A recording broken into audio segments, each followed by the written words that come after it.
Hello, how are you? I'm go this way.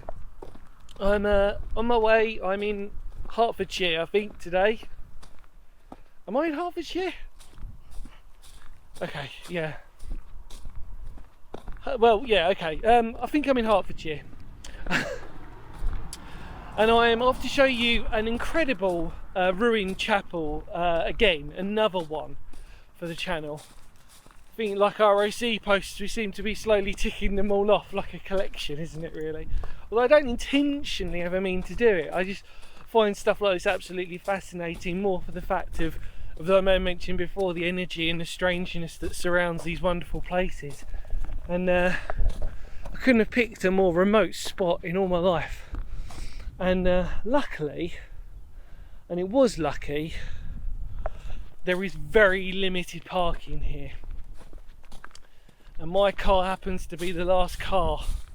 I managed to get the final spot, so I'm very pleased with that. Otherwise, if I hadn't have done, this walk is about, I'm going to say this walk's about 20 minutes. The nearest place to park safely probably would have been an extra 10, maybe 40-minute walk, which is fine on any given day if I wasn't recording a few things today, because otherwise I'd be totally shattered. And because I'm on my own, I do sometimes think about the fact that, I don't really have anybody to motivate me. I need somebody to go, come on, we're going to do this, but I've got to do it on my own. So let's keep going anyway. Enjoy your history lesson, and I'll see you when I see you when I'm there. When I see you when I'm there. Come on.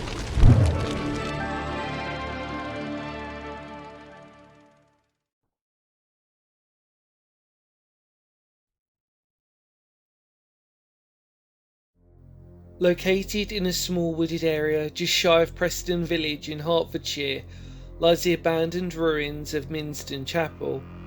Built around the 14th century, the church was built of flint rubble with stone dressings. It was dedicated to St Nicholas.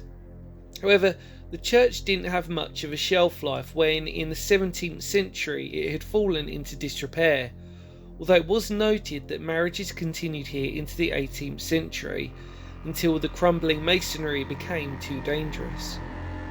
The real story of this church, however, is based more on folklore and the paranormal, from rumours of a lost crusader tunnel through to many paranormal encounters and even occult practices. The most famous of these was in 1907, when local photographer Thomas Latchmore took a picture of a supposed ghostly monk in the chapel.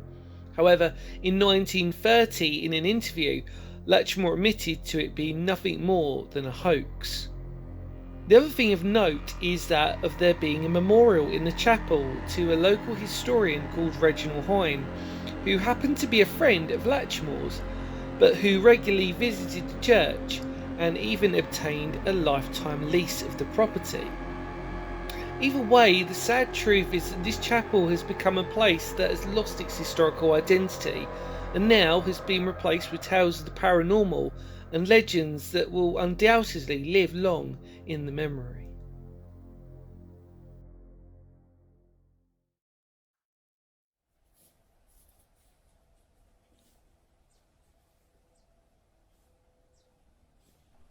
Right, well, I've made it.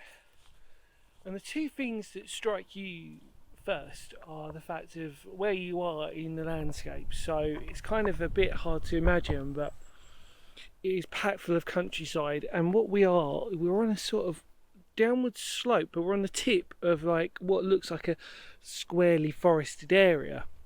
The other thing that you notice when you're here is, although there is a path that leads you towards this, the rest of it is very overgrown. It's really left to nature, which, as I've always said, I would never ever complain about. You're also aware of how big this was, because if you can see, the foundation is running along there. Now I'm going to do my absolute best today to not be Mr. Climby all over the jungle gym type of place, because this is an extremely fragile bit of history, and I say that even though knowing that a lot of people have been here and they've explored it.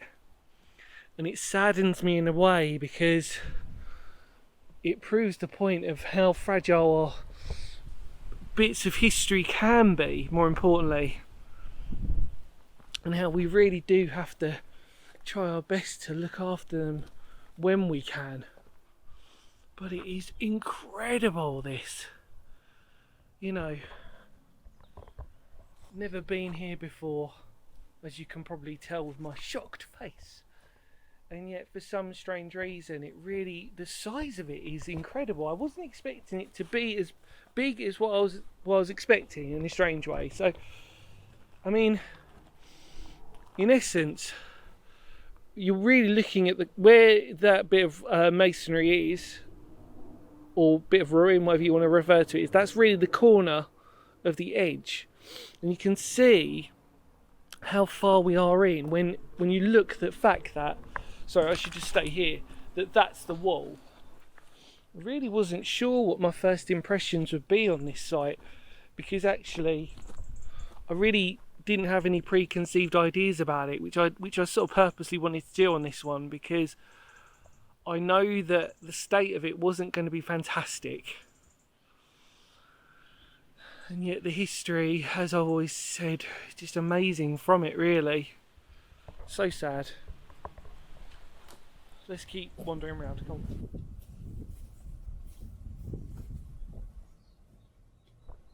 Right, so as you can see, this place sort of has these details that you really have to look for. It sort of makes you want to really earn the right of your exploring to picture this.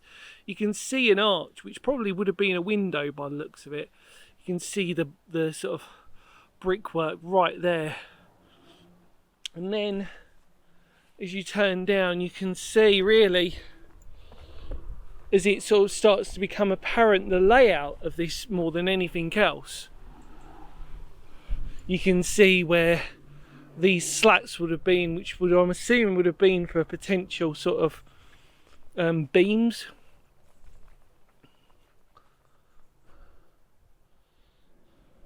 But most of it is so sort of crumbled away that it really doesn't sort of have much left, really. It's probably one of the most saddest ruins I've seen in a long time, really. I've sort of lamented at the moment about when I'm here. I've just obviously started recording again, but I did have a wander around, and I'm sort of just lamenting about this place, just sort of thinking, well, have been to smaller ruins, but this one, I think the reason why it's got a sort of sad story in essence is because it potentially could have been so much more.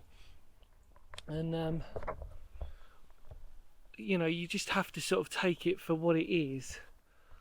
The fantastic thing is that it is labelled under the historical documentation, so like as you sort of noted in your history lesson, there is enough history here. Obviously, I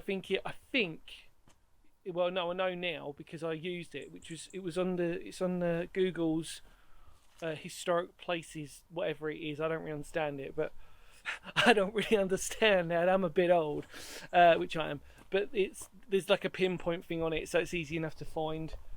But yeah, it's such a sad story, this, really. And yet now it's just this ruin. I mean, clearly, like I said, a lot of people have been here. Note the litter. Tuts. But, for what it's worth,